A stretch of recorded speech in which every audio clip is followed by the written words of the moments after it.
Dobrodošli u novi tutorial, ovog puta za Dive Roll 360. Ako se pitate što smo na ovom mjestu, ovdje smo došli iz razloga što mnogo tiše i mnogo ćete me bolje razumjeti.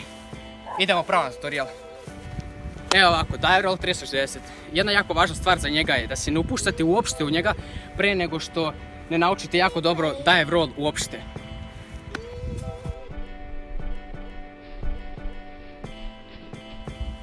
Primijetio sam jednu veliku grešku od početnika kada uče Dive Roll 360. Oni ga uče tako što stanu sad na ovu stranu ga radim. Tako što stanu ovako i polako ga okreću za 180 stepeni, pa 270 i 360. To nije dobro zato što će vaš Dive Roll 360 izgledati ovako, evo pustit ću klip jedan.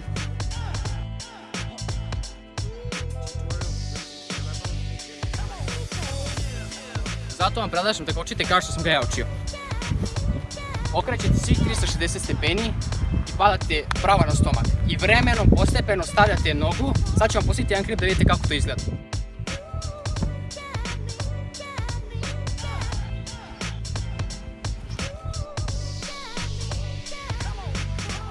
Kada savladate ove dve stvari možete preći odmah na Dive 360. Samo bih vas savjetovao da ga mnogo praktikujete, da ga trenirate svaki dan dok ga ne usavršite na sunđeru ili pesku da god da ga radite. Veoma je težak trik i možete se jako povrediti. Tako da kada ga usavršite na ovome, tek onda pređite na travu i to bi bilo to. Sada tehnika kod Dive Rolla 360. Objasnit ću vam prvo šta ruke radi, ali prije toga veoma je važno da znate na koju stranu je vaša prirodna rotacija. Da li je to leva strana ili desna. U mom slučaju je leva, tako da ću vam objašnjavati na moju stranu.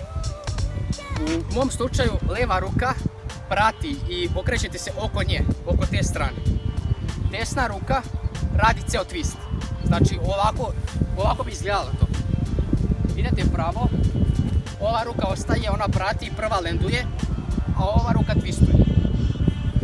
Možete probati ovo za početak, samo da osjetite to. Da osjetite taj twist. Sada šta rade noge? Postoje dve tehnike. Ja ću vam pokazati onu koju sam ja primijenio, a to je da skačete sa obe noge. Druga tehnika je da skačete sa jedne noge.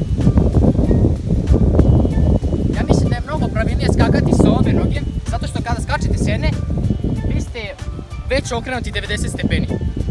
Tako da vam treba samo 270 do kraja i to ne bi bio pravilan Dive Roll 360, po meni samo. To je moje mišljenje, naravno kažem.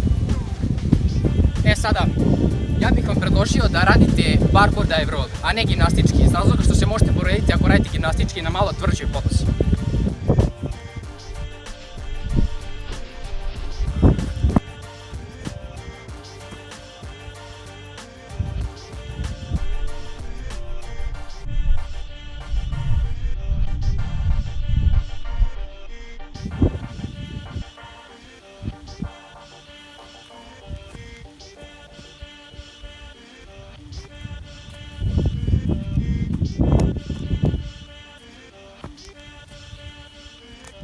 To bi bilo to ujedno od ovog tutoriala. Ako želite da vidite tutoriale za neke druge flipove, komentarišite dole i naravno priključite se na Beast mod.